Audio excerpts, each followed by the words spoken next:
Саламатсыздарбы, кайрадан эфирде Маанилүү маек. Бүгүн бизде конокто Замандаш партиясынын төрагасы Жеңишбек Болдокматов. Маекке күбө болуңуздар.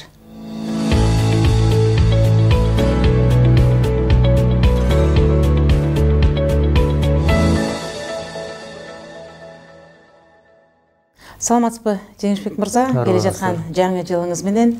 Бүгүн биздин негизги темабыз ушу конокко келген инсандарыбызга 2018 жыл эмне менен эсиңиздерде калды? Биринчиден сиздерге терең ыраазычылык билдирем, ушундай эфирге чакырып, олуттуу маселелерди көтөрүп жүрөсүздөр, анан жаңы жылдын алдында да чакырып атасыздар.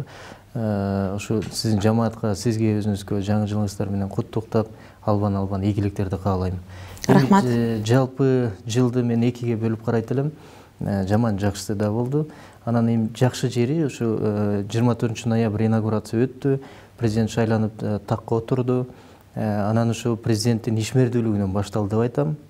Эгер жалпы Кыргызстан деңгээлин ала турган болсок, алгылыктуу иштер болду. Мына коррупция менен иш башталды, күрөш дегеним. Мына жакынкы аралыкта тийиштүү улуттук кеңеш, коопсуздук кеңешинин отурумдары болуп атат. Кечээ эле сот боюнча кеңеш өттү.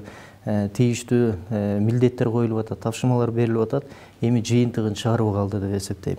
Анан эң чоң нерсе, бул эсте каларлык, мен ойлойм баардыгынын эсинде калды болуш керек. Бул ушу мамлекеттин биздин коңшу жана алыскы өнөктөш мамлекеттер менен алаканын оңолгону болду. Билебиз, 2017 жылы жүйөлүү себептерден улам ушул эле биздин жакынкы Казакстан менен граница жабылып, Дүйнөлүк банктын эсеби боюнча 20 миллион сомго биздин ишкерлер жабыр тарткан. Мына ошондой маселенин баардыгы чечилди. Туркия менен мамиле үзүлүп калган, 2 жылдан бери катташпай калганбыз. Мына ушулар чечилгени жакшы болду. Экинчи, коррупция менен күрөш. Эми коррупция менен күрөш өзгөчөлүгү эмне болду? Мен үчүн жеке баамда бул ушу айтор мамлекеттик, улуттук чоң объектилерге жумшалган чоң, эбегейсиз чоң көлөмдөгү акчалардын уурдалганы ачыкка чыгып, ошолордун артынан анан бүгүн 2 премьер, 2 шаардын мэрлери жана аттуу баштуу аткаминерлер бүгүн абакта, суракта. Мунун жыйынтыгы чыгарып, азыр тергөө жүрүп атат, жыйынтыгын чыгарып алды деп эсептейм. Анан эң чоң өзгөчөлүк бул маанилүү нерсе мамлекетте саясий стабилдүүлүк болду. Негизи Замандаш партиясы бул башынан эле мындай интрига кошулаган, дайыма эле позитивди көргөн, ушу кыргыз элине бир жакшылыкты каалап, алыстагы мекендештерибиздин өз мекенине келишин тилеп, ушундай бир жакшы нерсе менен келатат да. Бул да болсо бул Замандашты түптөп кеткен Арматтылык Мухтар байкебиздин өзүнүн пейилине жараша жасаган иши болуш керек. Ушул позитивди көрүүдө.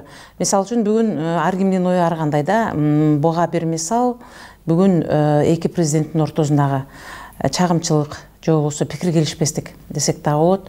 Мүмкүн муну дагы биз пендебиз да, бирөөнүн айткан сөзүнө ишенебиз же болбосо бирөөнүн айткан сөзү менен көңүлүбүз калып калат. Ушул эки пикир келишпестиктин маселесин кандай чечсек болот, кантип ушу элди бирин тамакка келтирсек болот.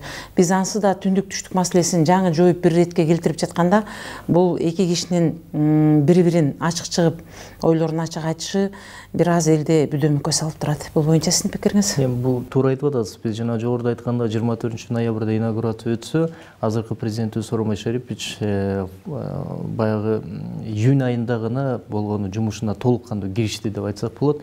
Анткени 31 март ушу КСДПнын съезди өткөнгө чейин Алмаз Шеничтин командасы иштеп отурду да. Премьер-министри, УКМКныкы, генералдык прокуратура бардыгы анын адамдары болчу. Мүмкүнчүлүк берген жок. Жада калса Фарид Ниязов аппаратын жетектеп отурду. Анан ушу съезди өтүп, жанагындай биринчи заявление кылгандан баштап, анан ажырым кетти расмий түрдө. Толук алганда бир болгону 6-7 ай иштептир азыркы президентибиз. Анан эми бул кишилердин ортосунда мамиле, туура айтасыз, эки адамдын тиреши жалпы экономикага, мамлекеттин өнүгүшүнө, стабилдүүлүккө таасир этпеш керек. Анан ушундай жагдай болуп калды, бул өкүнүчтүү. Бул да бир, мен ойлойм, саясий маданияттын калыптана элек экенине баягы далил катары болуп атат да. Анткени башка мамлекеттерде кандай? Кеткен президент пенсияга чыгат, китептерин жазат, мемуар жазат, анан бир кайрымдуу иштерине аралашып баштайт да, кайра улунуп, жулунуп бийликке келем деген максатта болбойт. Анан эми мен ойлойм, бул чекит коюлду го дейм. Чекит коюлду, анткени акыркы жылды жыйынтыктаган презентацияда президент Сооронбай Шарипович так кес айтпады. Мен эл тарабынан шайланып келгем, мен бир-эки топтун кызыкчылыгы үчүн эмес, элдин кызыкчылыгы үчүн иштейм деп убада берген, мен ошол убадама турам деп. Мен ойлойм, ушул эле нукта кетет. Жетиштүү ушул сөз эле. Ушул эле жетиштүү. Анан эми эки адамдын тирешин карап отуруп бериш дагы азыр учур эмес, азыр экономиканы көтөрө турган учур.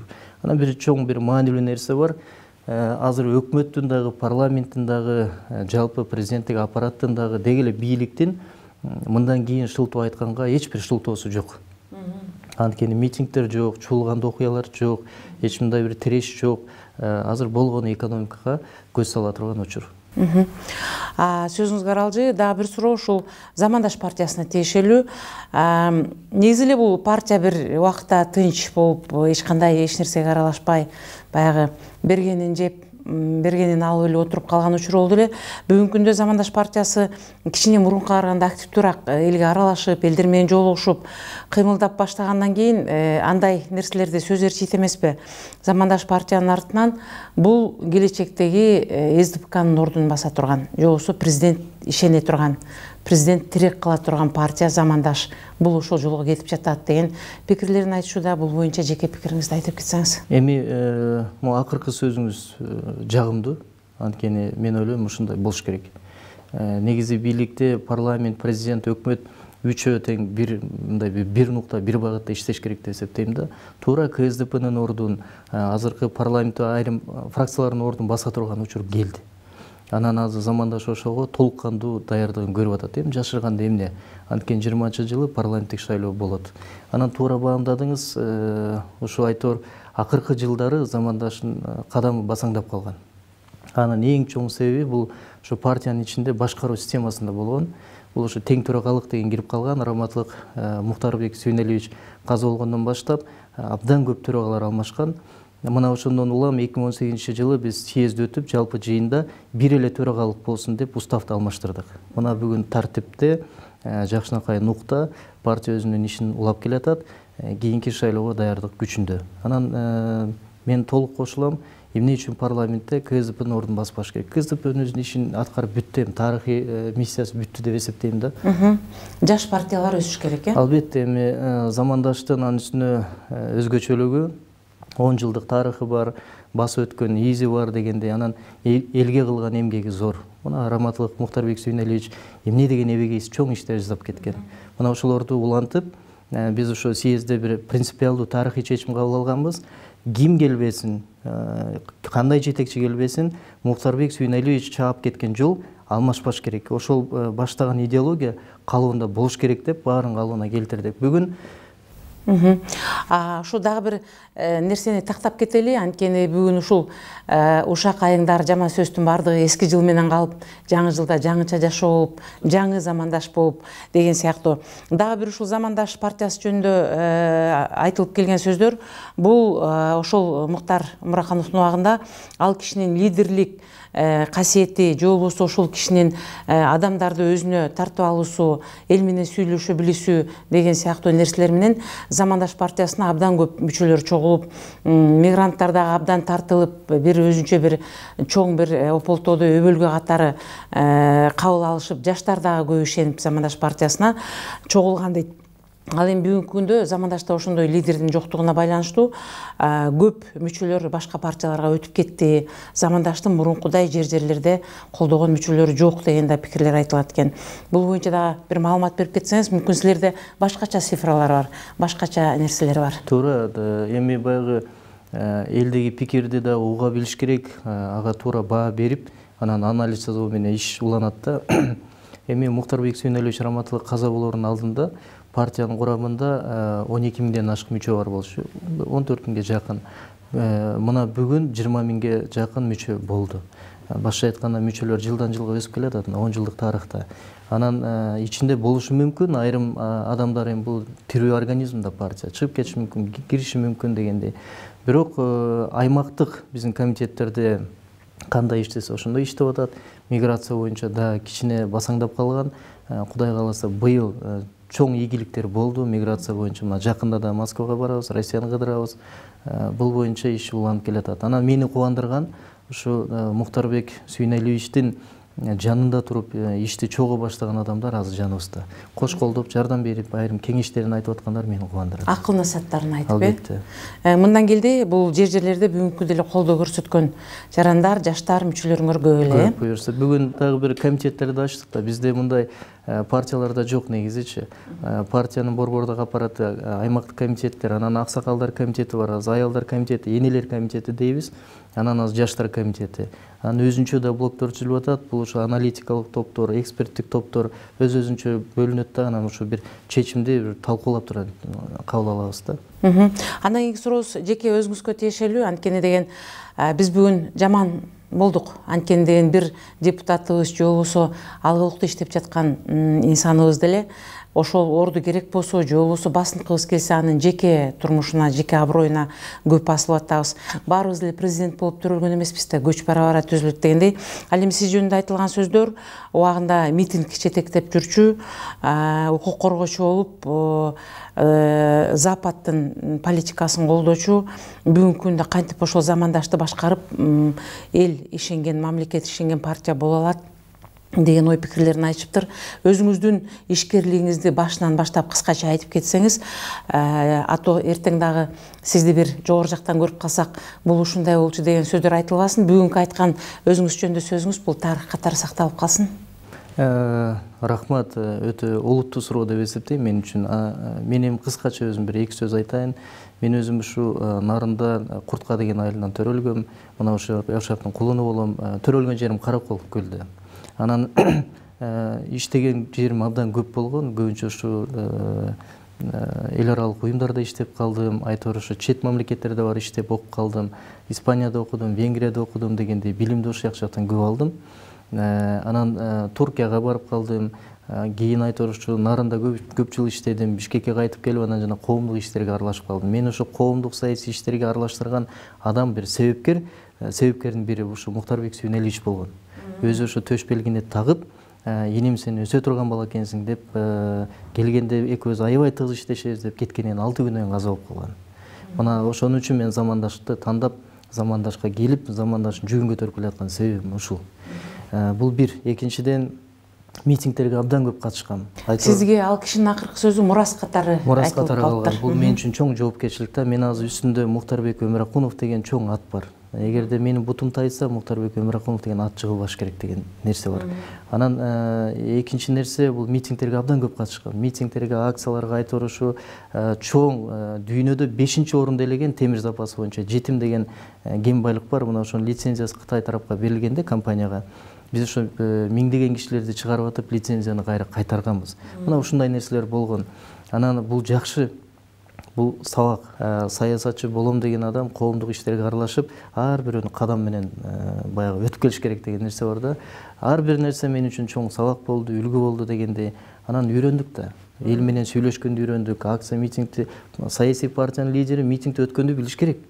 Адамдар чогултканды билиш керек, аларды менен сүйлөшкөндү билиш керек. Албетте бул мен үчүн бир жашоодогу ушу саясий коомдук иштеги бир тепкич болду.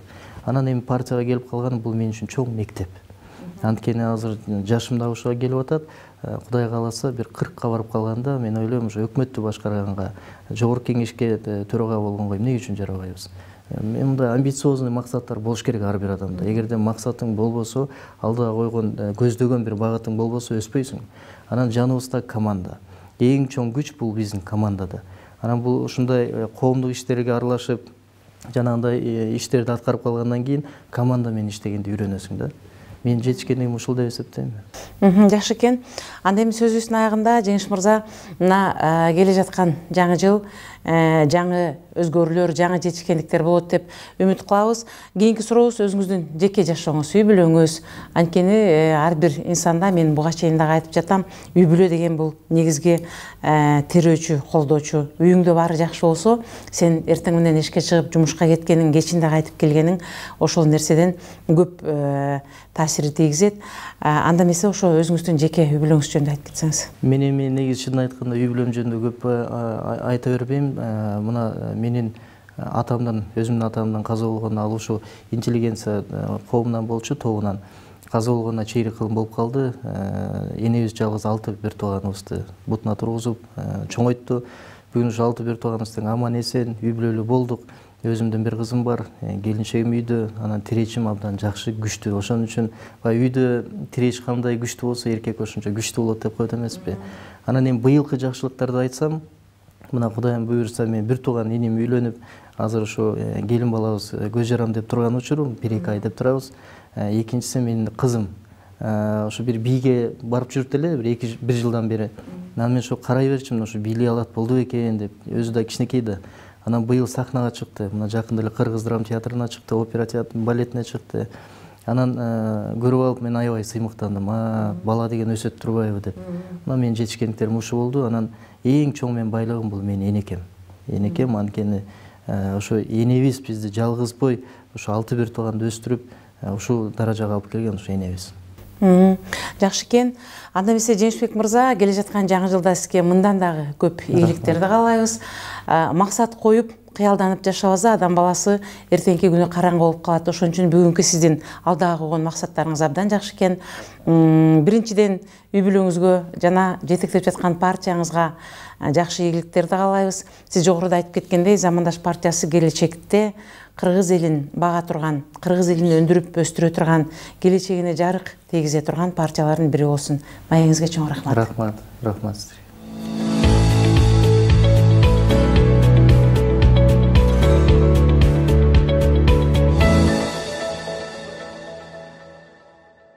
Ушуну менен маанилүү маегибиз соңуна чыкты. Сиздерге бүгүн Замандаш партиясынын төрагасы Жеңишбек Молдокматов келип маек куруп берди. Берүүнү мен Үмүт Мукамбетова алып бардым. Кайрадан кездешкенче саламатта болуңуздар.